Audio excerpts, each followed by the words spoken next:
Now, to talk about our module of the week, let's turn it over to Martine Anderson Klutz, a principal solutions engineer at Acquia and a maintainer of a number of Drupal modules and recipes of his own. Martin, what do you have for us this week? Thanks, John. Have you ever wanted to manage and monitor a portfolio of Drupal sites from a single interface? There's a module for that. It's called Drupal Remote Dashboard, and it was created in January of 2010 by one of our guests today, Jurgen Haas of Lake Drops. It has a 4.1.7 version available, which works with Drupal 10 and 11. It is actively maintained and has security coverage. And there is also a full documentation guide that we'll get into a little bit more as we go through. Now, it has 22 open issues, three of which are bugs against the current branch, which is pretty good considering it is officially in use by 126 sites, according to Drupal.org.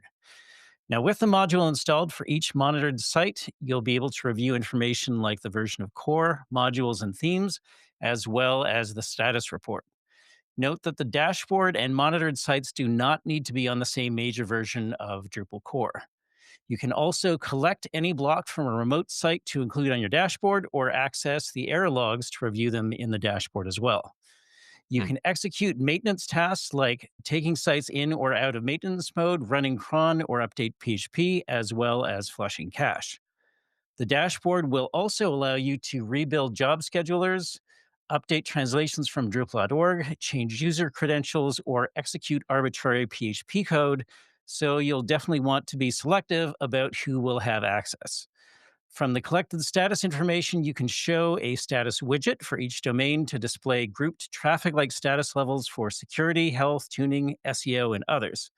You can also create aggregate status widgets, for example, to show the composite health of all sites in a multi site installation. Internally, DRD is built around a number of entities, and the documentation includes an architecture page with an entity relationship diagram, while the glossary page includes a description for each of the entities and what Drupal site information they map to. Obviously, security for this kind of setup is paramount, and there's a documentation page that details the encryption and authentication methods that are supported. Sites that you want to monitor will need to have the DRD agent module installed, which provides a simple wrapper to receive, route, handle, and respond to requests from authorized Drupal remote dashboards. It's worth pointing out that the DRD agent module is in use by 3,152 sites, according to Drupal.org. So there may be a small number of sites acting as dashboards, but on average, each of them is monitoring 25 sites. So let's talk about Drupal Remote Dashboard. So this is actually pretty exciting. I have two questions. One is the PHP execution a submodule that I can disable and remove? Because from a security standpoint, I never want to be able to remotely execute PHP code.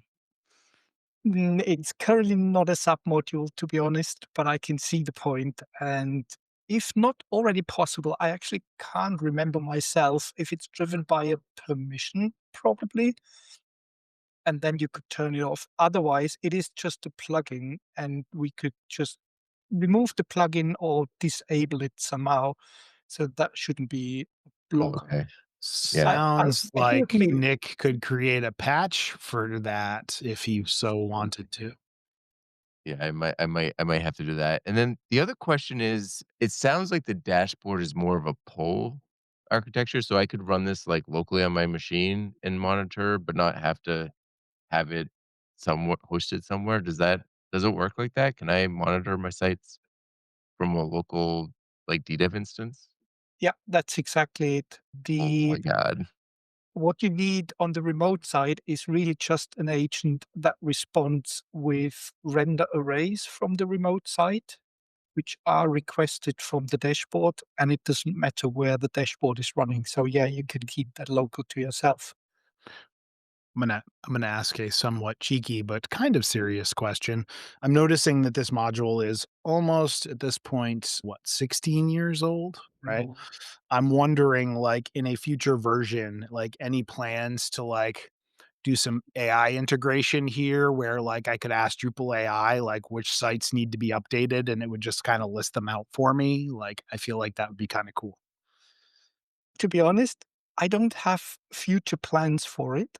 other than continuing to maintain it and keep it up and running because, yeah, it's 16 years old.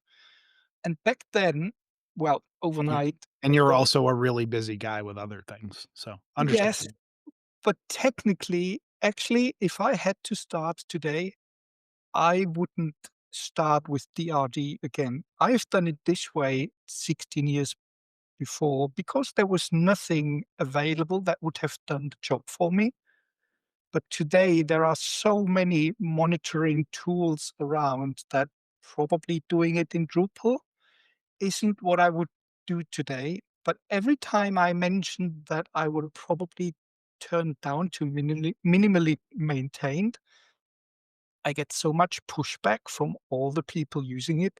So it obviously still has value. So I keep it up and running for as long as people want to use it. Well, so I mean, I feel like it's got tremendous value, right? Like just in the instance that Nick just mentioned, to be able to spin up a local DDEV and be able to monitor your sites in that way and kind of do that, that kind of remote administration, those small remote administration tasks that Martin highlighted. I mean, I think that's extremely valuable. I mean, I know that like, in my head as Martin was describing it, I'm like, "Oh, that kinda reminds me of Site Factory." But like, that's like a paid service, right? So like to be able to do this on a kinda like open source free scale, I think is wildly valuable, but just my 2 cents.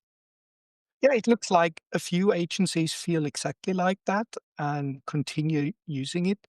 The challenge is that a lot of things in Drupal are changing dramatically. I think Mm. Nick knows about those areas a lot. And just Yeah, I for mean, he's the example, catalyst for most of those changes. Wouldn't say there is one API which is, for example, collecting information from Drupal.org about available updates to all the modules that you use on all your remote sites. Now, that API has been changing a bit. And as we are supporting Drupal 7, 8, 9, 10, and 11, it's kind of a challenge more and more to aggregate all that information into one overview. So it becomes a little bit more time consuming there. Maybe I can send an invitation to people listening to the podcast that I would really love to get some people probably helping out with all that. So, Wha what's the need to support those kind of legacy versions of Drupal, right? Is it the fact that you just wanna be able to use that kind of agent module to phone back to the dashboard? Or is it like, is it that people are using this to kinda, like, monitor their, like, Drupal 6, 7, and 8 sites? well, it's not Drupal 6 anymore, but it's Drupal 7. I think it's about 25% of all the agent installations are still on Drupal 7. wow. So it would be tough to cut that one off. That's certainly not a number that's growing. So it's most of it is really in the new era, in the modern Drupal era. Yeah. Um, but yeah, keeping up with all the changes is difficult. This just proves that Jurgen is a nicer person than I, because there would definitely be a notice in the next version that was like, "Hey, we're not discontinuing, Drupal 7 support, like, you got, 3 months, 6 months, whatever." But, you know, that's why you're a better person than I. Well, Martin, as always, thank you for bringing us a very topical module of the week and a very interesting module of the week at that. If folks wanted to suggest a module or just connect about talking Drupal modules of the week, how could they do that? We are always happy to discuss potential candidates for Module of the Week in the Talking Drupal channel of Drupal Slack, or folks can reach out to me directly as Manclue on all of the Drupal and social platforms. Thanks, Martin. See you next week. Yeah, see you then.